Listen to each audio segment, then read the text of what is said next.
Hello, good day to everyone. Sir Howard here. Gusto ko lang i-share sa inyo yung aking devotion on Ecclesiastes chapter 5 verse 10. Let me read for you. Whoever loves money never has enough.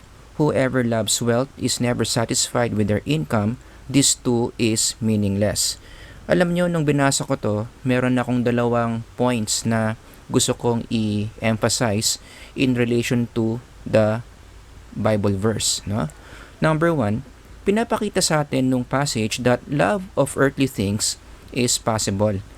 Hindi lang pala yung tao yung pwede nating mahalin. Kasi yung word na love, that is a very social word. Kapag narinig mo yung salitang love, ang assumption natin, yung love mo ay isa pang tao. Pero that passage sa Ecclesiastes 5:10 pinapakita sa atin na pwede tayong magmahal ng mga bagay at hindi tao, such as yung money and wealth. So going back to the passage, 'di ba? Whoever loves money never has enough. Whoever loves wealth. So yung love dito is in the context of money and wealth. Pwede tayong magmahal ng mga hindi tao, pwede tayong magmahal ng mga bagay. But let's focus on the word love. Ano bang ibig sabihin ng salitang love? Well, maraming definition ng love, but in biblical terms, ang ibig sabihin ng love is when you give your spiritual resources to something or to someone, kung yung mahal mo ay tao. So to love means you give something. And what is that something? Yung mga spiritual resources mo. Pero ano ba yung mga spiritual resources na yan na binibigay mo sa isang bagay o sa isang tao na mahal mo? Well, we need to use another passage to answer that question. Sinasabi yan sa Mark 12, chapter 30. In the words of Jesus, "You shall love the Lord your God with all your heart, with all your soul, with all your mind, and with all your strength." Yung mga malalaking words na nakikita nyo dyan, those are the different spiritual resources na binibigay natin sa mga bagay o sa mga tao na mahal natin. Heart, soul, mind, and strength.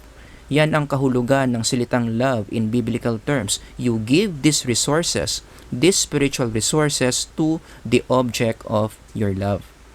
Kaya, doon sa passage natin, love of earthly things, love of money, love of wealth. Anong ibig sabihin nun? If we apply Mark chapter 12 verse 30, binibigay mo yung heart mo, yung soul mo, yung mind mo, yung strength mo sa mga material na bagay. That's what it means to love earthly things. Yung heart, soul, mind, strength, all are dedicated to earthly things. So yan yung point number 1. Let's go to point number 2. Love of earthly things has undesirable psychological effects. So kung babalikan natin yung passage, hindi pala maganda kapag pinapairal natin yung love na yan sa mga material na bagay. Whoever loves money never has enough. Whoever loves wealth is never satisfied with their income. This too is meaningless.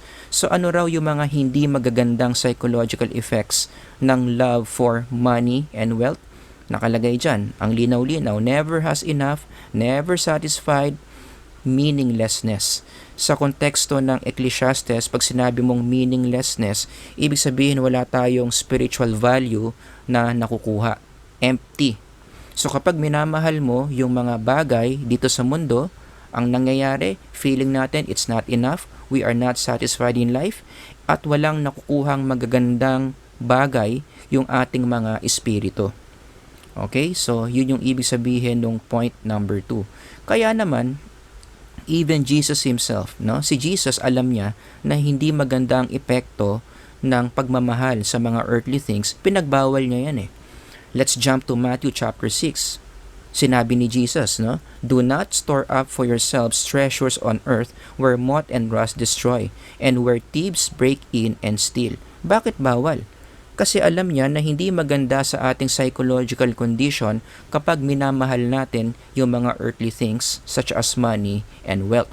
In fact, all throughout the Bible, especially in the New Testament, marami pang mga negative effects na pinangalanan ang Biblia when our spirit chooses to love earthly things. For example, sikat na sikat tong 1 Timothy chapter 6 verse 10, "For the love of money is a root of all evils." Ano pala nangyayari kapag minamahal mo yung pera, nagkakaroon ng evil. Nagkakaroon ng evil thoughts yung tao. Nagkakaroon ng evil behaviors. At totoo yan in our everyday life. Ang mga taong mahal na mahal ang pera, marami silang naiisip na mga kasamaan. 'Di ba? Nakakaisip sila na mandaya, nakakaisip sila na magnakaw, nakakaisip sila na manlamang ng kapwa para lang kumita, para lang makakuha ng pera na mahal nila. In fact, kahit sa mga movies, 'di ba? Na nare-realize yung 1 Timothy chapter 6 verse 10. Merong mga palabas, money heist, may palabas, Fast and the Furious. Yung mga characters dyan, mahal na mahal ang earthly things. Mahal na mahal ang pera. Kaya ano nangyari? Nakakaisip silang gumawa ng mga bagay na masasama. Tulad ng pagnanakaw sa bangko. Bakit ka nakaisip na magnakaw sa bangko? Kasi mahal na mahal mo ang pera. Willing na willing ka na i-risk ang buhay mo. Willing na willing ka na i-risk ang iyong reputasyon, ang dangal mo, para lang makakuha ka ng pera. So yan yung direct confirmation ng 1 Timothy chapter 6 verse 10. Pero alam nyo, no, yung 1 Timothy chapter 6 verse 10, meron pang nakasulat dyan after this statement. Ito lang kasi yung masyadong ine-emphasize, no, sa mga libro. But if you continue reading the entire verse of 1 Timothy chapter 6 verse 10, meron pang mga ibang sinabi na negative effects sa ating psychology o sa ating psyche kapag masyado mong mahal ang pera. So let's read the entire passage. For the love of money is a root of all kinds of evil. Some people eager for money, eto na, have wandered from the faith and pierced themselves with many griefs. Let me repeat, some people eager for money, yung mga taong mahal na mahal ang kaperahan, have wandered from the faith and pierced themselves with many griefs. So kung isa-summarize natin yung passage na yan, ito ang mga undesirable psychological effects na nararanasan when a person loves money. Number 1, nagkakaroon ka ng evil thoughts and behaviors. Number 2, humihina yung faith mo. And number 3, nawawala yung peace mo sa buhay. Nagkakaroon ka ng grief, as 1 Timothy is saying. So obviously, itong tatlong yan, magpapababa talaga yan ng iyong psychological well-being. 'Di ba? Punong-puno ka ng evil. Ang dami mong naiisip na masasamang bagay.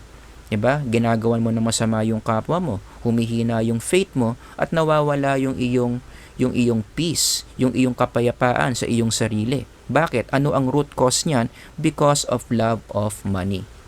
So para sa mga psych majors na nanonood, pwede na tayong makabuo ng conceptual framework regarding the things that I'm saying here. Diba? So pwede nating isummarize na ganito yung framework natin. No? It all starts with the love of money. Dahil dyan, nagkakaroon ka ng evil thinking and behaviors. Humihina ang faith mo, nagkakaroon ka ng grief. At dyan nagmumula ang kasalanan.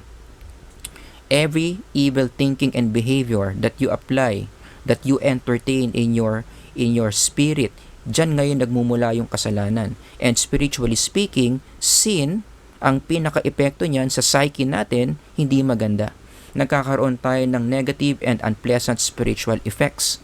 Panoorin nyo na lang yung iba nating mga devotions, di ba? Pag tayo nagkakasala, merong negative psychological effects yan, it moves us away from God.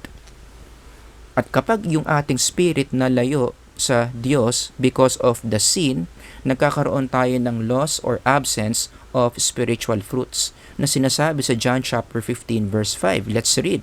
Ang sabi doon, 'di ba? I am the vine, you are the branches. If you remain in me and I in you, you will bear much fruit.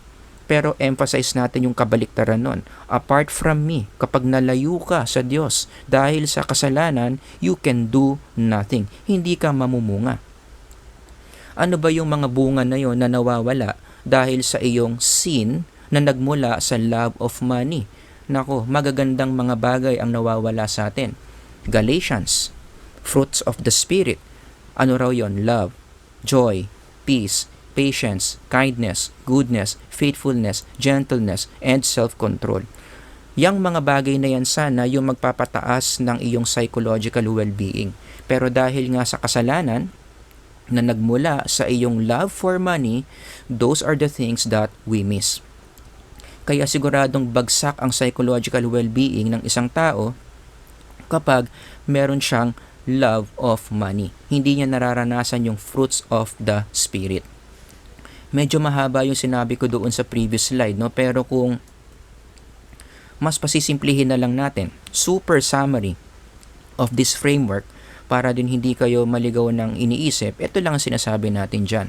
Love of money leads to negative, unpleasant, or spiritual effects. Or you translate that in the language of psychology, low psychological well-being. Kapag masyadong mahal mo ang pera, pinaprioritize mo ang pera, binibigay mo yung spiritual resources mo para sa pera, bumabagsak ang iyong psychological well-being. Nakaka-experience ka ng stress, anxiety, fear, worry, at marami pang mga unpleasant emotions.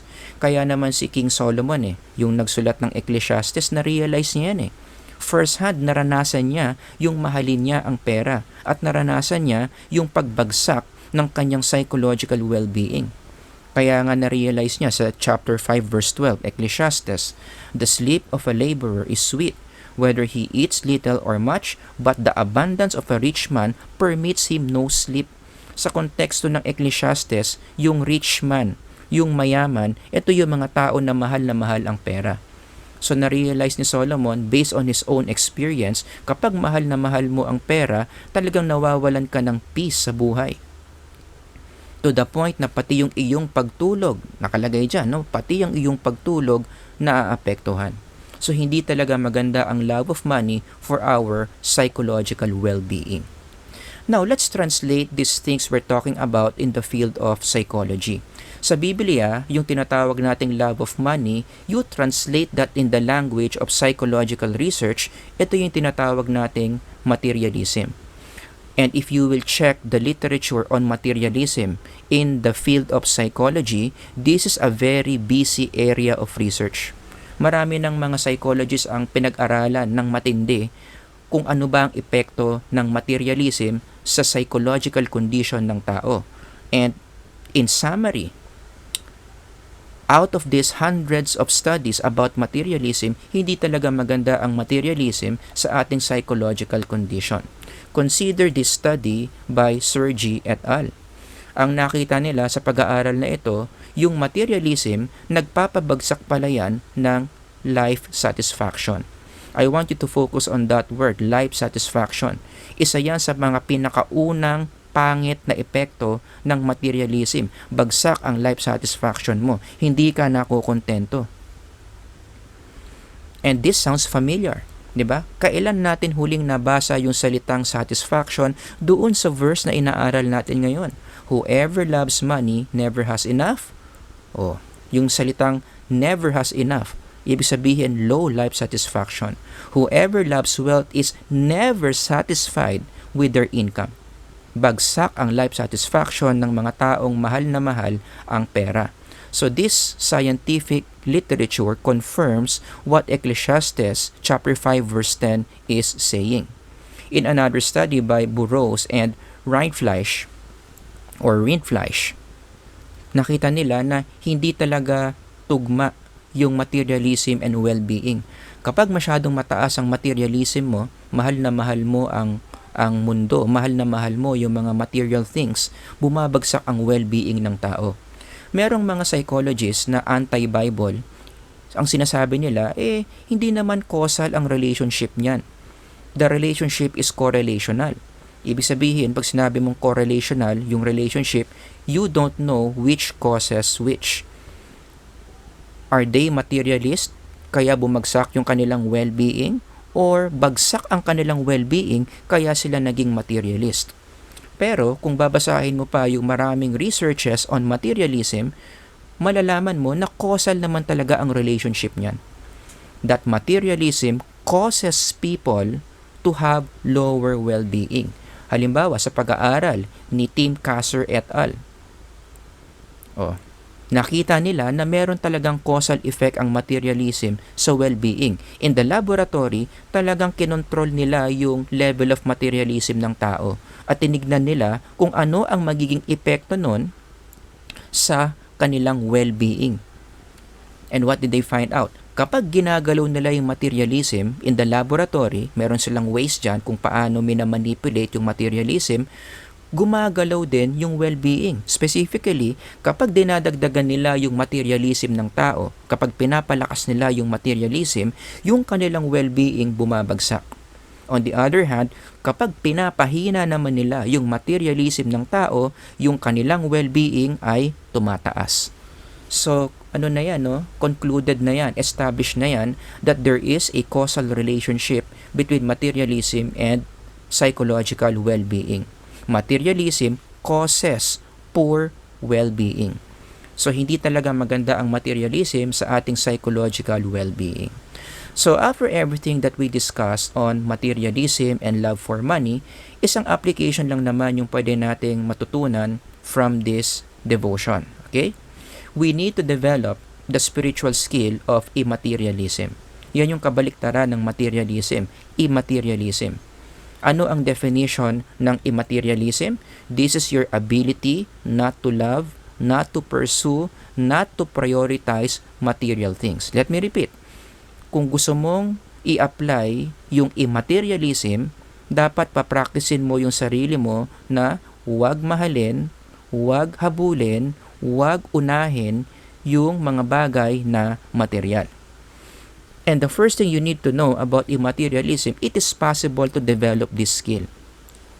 Paano natin nalaman na posibleng i-develop yung skill na yan? Kasi yan ang iniuutos sa Biblia eh. Hindi naman iuutos ang isang bagay sa Biblia kung hindi natin kayang gawin. So, ibig sabihin, kaya natin gawin yung immaterialism. Going back to Matthew chapter 6. Kaya nga sinabi ni Jesus, do not store up for yourselves treasures on earth where moth and rust destroy and where thieves break in and steal. Yung do not store up for yourselves treasures on earth, isang expression na yan ng immaterialism. In other passages in the Bible, 1 John chapter 2 verse 15, 'di ba nilagay na naman yung salitang do not para mai-apply mo yung immaterialism. Do not love the world or the things in the world. If anyone loves the world, the love of the Father is not in him. Ibig sabihin, posible na maging immaterialist ka. Posible mong ma-develop yung spiritual skill na yan. Ang tanong paano? How do you apply the do not of materialism? So, iniiwasan natin yung materialism. Di ba? Sinasabi sa Biblia, do not. Huwag nating gawin. Huwag nating i-practice yung materialism. Ang tanong paano? Let's first rephrase the question kasi medyo magulo yung sentence construction, no? Ayusin natin. Ito na lang yung tanong. How to be an immaterialist? That's a better question. Paano ba natin ma-develop yung skill of immaterialism? We just go back to Mark chapter 12 verse 30. Pwede natin gawing template ito eh. Kung ano ba yung mga specific behaviors na pwede nating gawin para maging immaterialist tayo. Okay, halimbawa, number 1, it starts with the heart. If you want to be an immaterialist, you need to detach your emotions from material things. Huwag mong ibabase yung mga emotion mo sa mga material na bagay. Huwag mong hinahayaang naapektuhan ka emotionally ng mga material things. Kasi maraming tao ngayon ganyan eh. Yung kanilang emotional state nakabase sa mga material na bagay. Halimbawa, happiness. 'Di ba? Sobrang saya nila kapag nakabili sila ng isang bagay. Sobrang saya nila kapag dumating na yung order galing sa Lazada. 'Di ba? Can you imagine? Yung happiness mo nakadepende sa material things, hindi dapat ganyan. You need to detach. Even negative emotions, ha? Marami tayong mga negative emotions, nararamdaman natin ang reason, material things. Nababad trip ka kapag wala pa yung Lazada na order mo. Nababad trip ka kapag wala kang pay raise. Nababad trip ka kapag maliit ang sweldo mo. Kapag masyado ka nang naapektuhan, kapag yung emotions mo sobrang nakokontrol na ng mga material things around you, then that means you are a materialist. And one way to stop yourself para hindi ka na maging materialist, i-detach mo yung emotions mo from material things. Okay? Yun yung heart. Number 2, punta naman tayo doon sa soul. Don't make material things your goal. Huwag mong gawing purpose ng buhay mo yung isang bagay na material thing. Halimbawa, tinanong ka, anong pangarap mo sa buhay? Dapat ang sagot mo dyan, hindi material thing.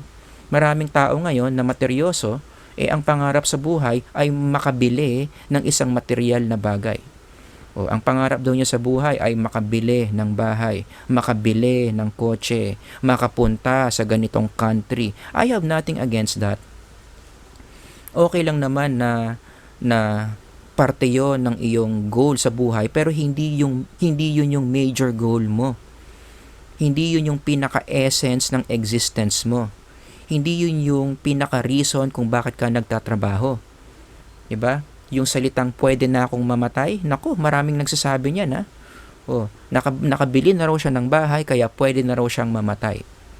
Nakabili na raw siya ng dream car niya kaya pwede na raw siyang mamatay. Hindi dapat ganun.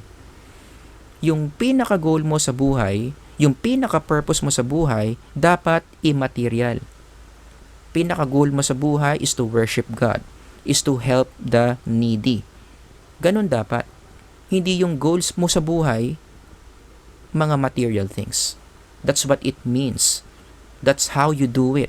Okay? Para hindi ka maging materyoso. Huwag mong gawing material thing yung goal mo. Number 3, punta tayo doon sa mind. Stop rehearsing about material things. Mag-reflect ka nga sa isang araw, ano yung madalas na tumatakbo sa utak mo? Ano ba yung kumukuha sa attention mo? Kapag yung kumukuha sa attention mo, puro material things, browse ka ng browse sa Lazada, browse ka ng browse sa Shopee, add to cart ka ng add to cart, check ka ng check kung kailan darating yung in-order mo. Nangangarap ka ng bagong cellphone, nangangarap ka ng bagong kotse. Kapag buong araw yan ang nasa laman ng utak mo, materyoso ka, and that's not good for you. You need to stop that. Dapat yung mga bagay na nire-rehearse mo sa utak mo has something to do with spiritual ideas. Ano kaya mangyayari sa iyo after mong mamatay? Paano ka kaya makakatulong sa ibang tao? Paano mo pa kaya mas mapapabuti yung sarili mo to better serve God? Ganyan dapat na tumatakbo sa iyong mind. To stop yourself being a materialist. And last one, number 4, with all your strength. Spend your strength on immaterial things. Sino ang kumukuha ng lakas mo? Ano ang kumukuha ng lakas mo? Kapag yung lakas mo, yung energy mo, lagi mong ginagamit for material things. Nagpupuyat ka para lumaki ang sweldo mo. Hindi ka na kumakain para mas marami kang kinikita. Hindi ka na nagsisimba tuwing Sunday, nagtatrabaho ka pa rin para mabili mo yung dream car mo. Hindi maganda yan. Dapat ang unang priority mo sa pagbigay ng iyong physical na lakas has something to do with immaterial things. Yung lakas mo, ginagamit mo to help people in need. Yung lakas mo, ginagamit mo to pray to God and meditate on His Word. Yung mga taong materyoso, kapag nagdarasal, nakakatulog. Bakit? Kasi low na ang physical strength Nung nagdasal siya, pagod na siya. Hindi dapat ganun. Dapat nga, sobrang lakas mo pag nagdarasal ka. So where do you spend your strength? If you want to be an immaterialist, kailangan talaga you spend your strength on non-material things. Diyan mo dapat binubuhos. Yan dapat ang pinaprioritize mong gawin if you want to be an immaterialist.